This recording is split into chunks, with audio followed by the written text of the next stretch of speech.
Hey, welcome back to Pixels and Pines, the podcast where digital world and real life work come together in surprising ways.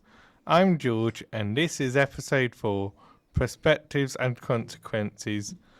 Today, we're diving into a few big themes: how different games teach us to see things from new perspectives, the real consequences of bad language and behaviour in games and in real life, and how even the tiniest amounts of moments in nature can offer big lessons.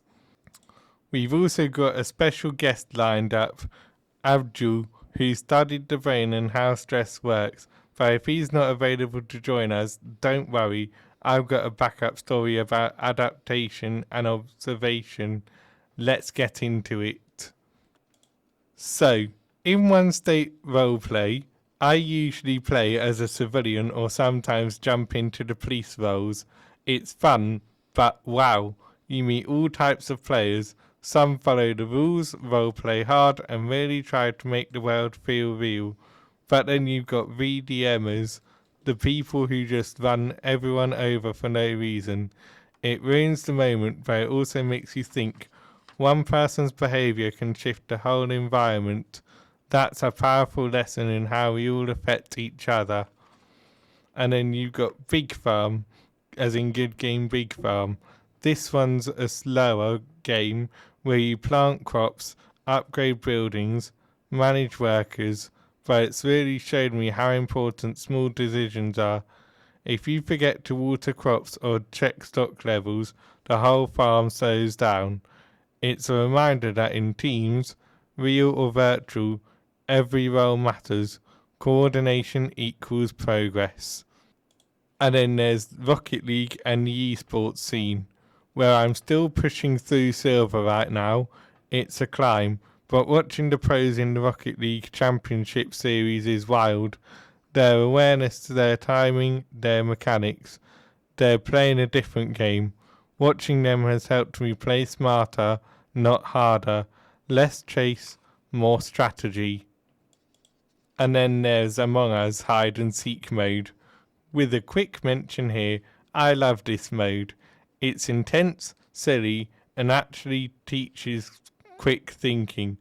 You have to see from two sides, hiding and seeking. Knowing how someone thinks helps you to survive longer. It's a fun way to sharpen your brain without even realizing it. And then with GTA 3 still hits different.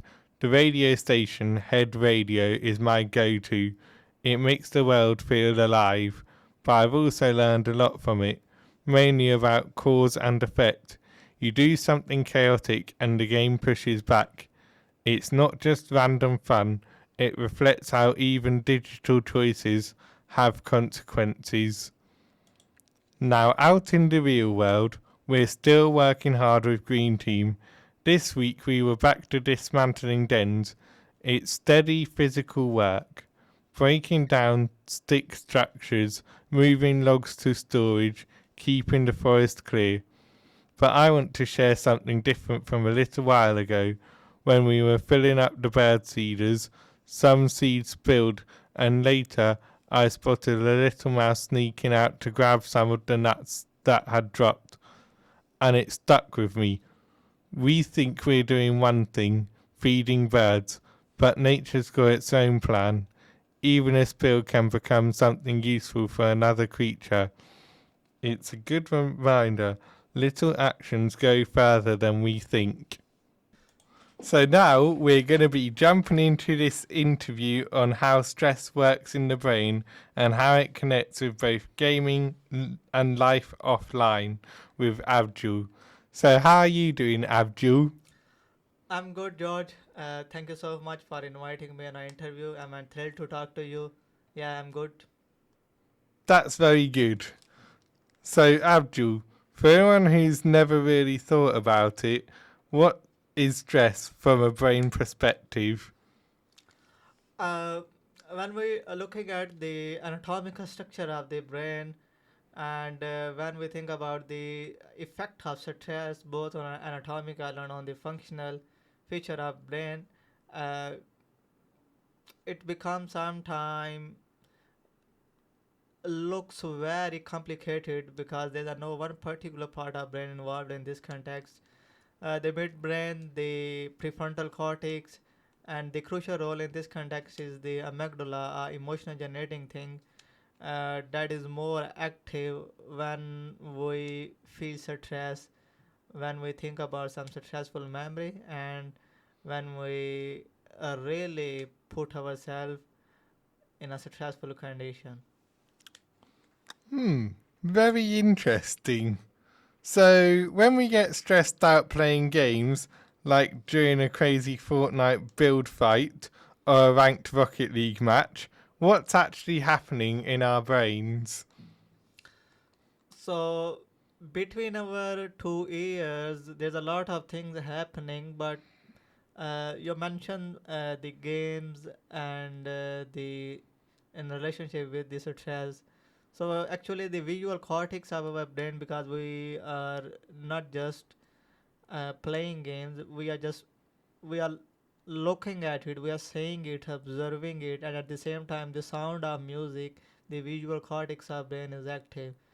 So there's a two type of input sensation mainly active during in this context that you mentioned, the visual cortex and the uh, our listening capacity, and that goes in the backup brain.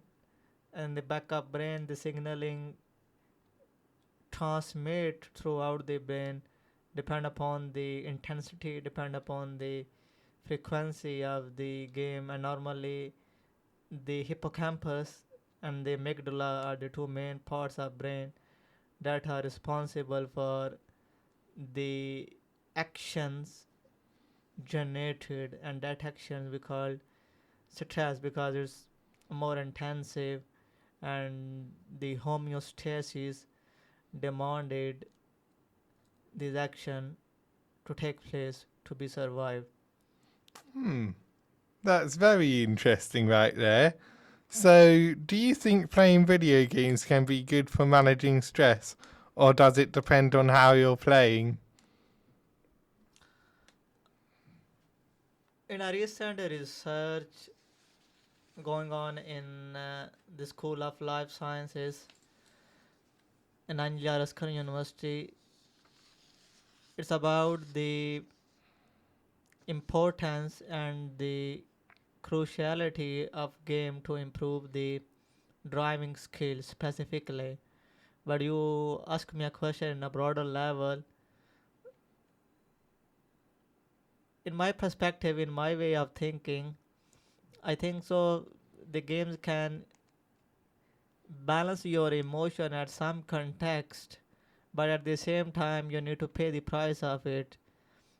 It's not always a case that, for example, if you are playing tempo run for 20 hours and it become beneficial for you, it's about the balance. If you are playing tempo run or any specific game that you like, whether action, non-action, for a few minutes and you feel a bit relaxed, it means you divert your attention to some other thing. It's the same like you divert your attention from work to food, and when you think about the food, it become less stressful for you. So in the same way, it's not always a case that the game make your anxiety down. Sometimes the anxiety come from game if you are playing for a long time. So, what are some of the signs that stress is starting to become too much, even if it's from things we enjoy, like gaming or social media? Sorry, George, can you repeat the question?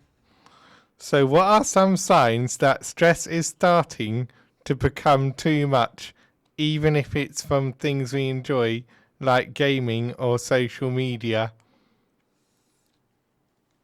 In the perspective of a neuroscience and on the brain science, of course, there is some behavioral aspect of it, biological and on a a physical level, there's some indication like your sleep cycle is disturbed, and there's your eyes color, dark circles become visible. These are some common things that are a directly consequence of stress.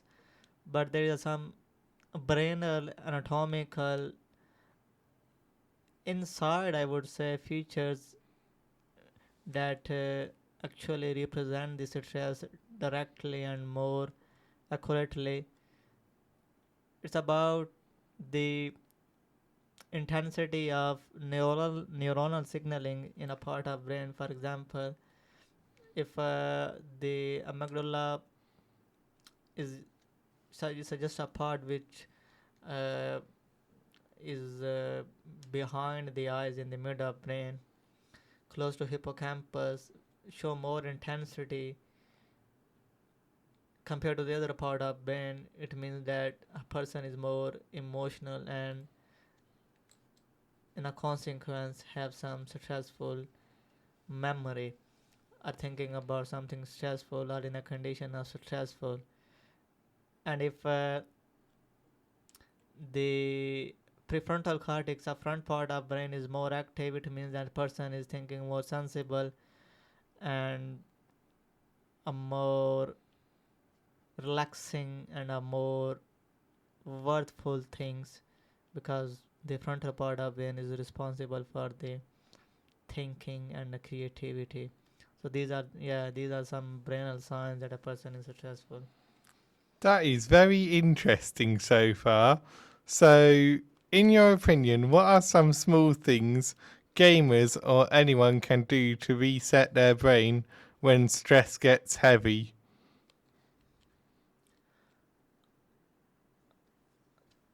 I would say the more crucial thing is the balance.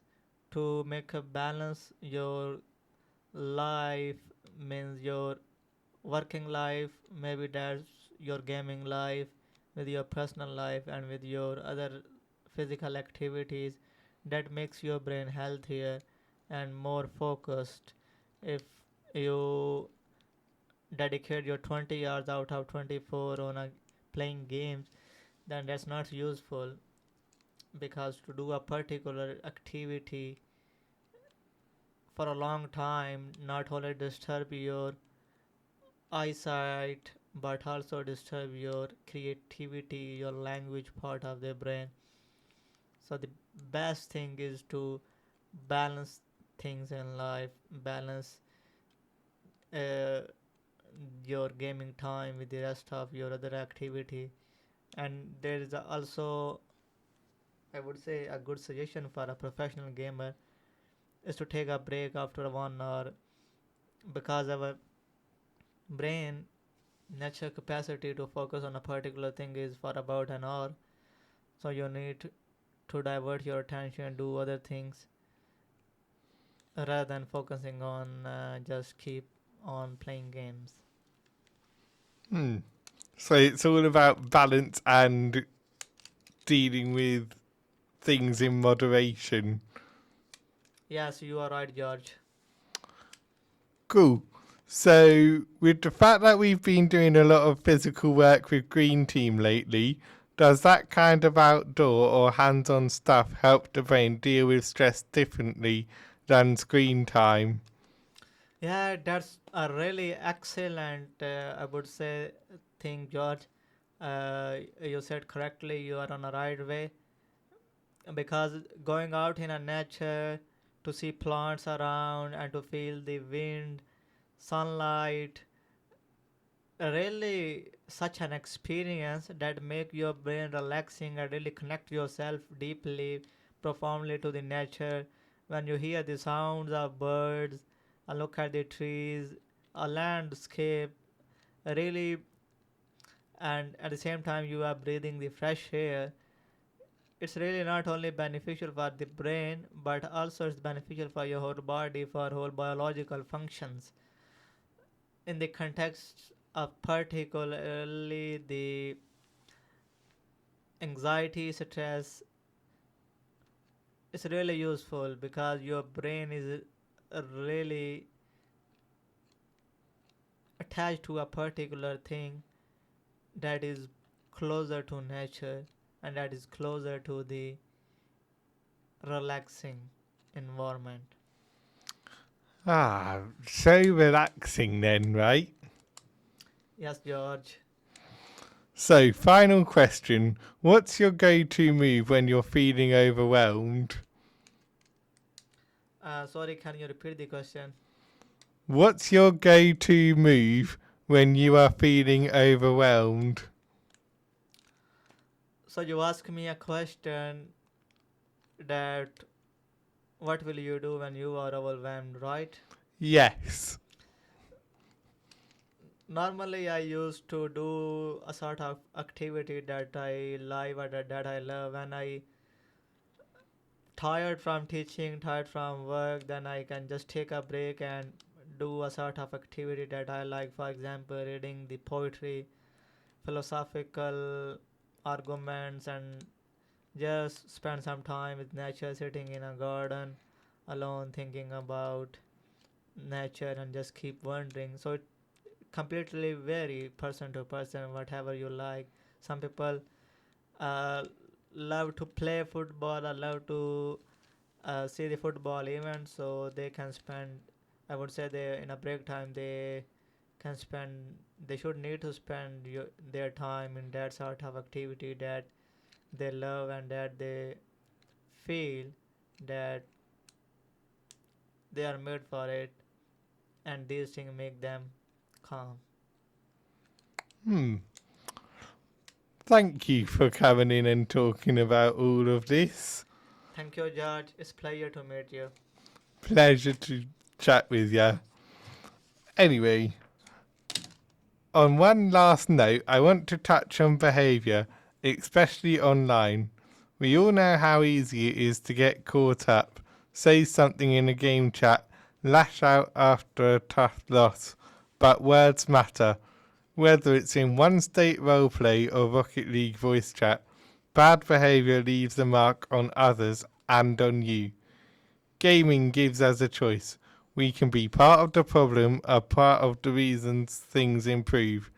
Same goes for real life. Kindness, patience, perspective. They go further than any leaderboard. And that wraps episode 4 of Pixels and Pines. We explored how games and real life both offer chances to grow, to learn, to shift, to understand others. Whether it's the spilled seed or bad play, there's always something to notice and something to learn. Next episode, we'll be back with more stories, more games, and more from the forest trails. Take care, stay kind, and don't forget, sometimes the best perspective is just a few steps off the beaten path.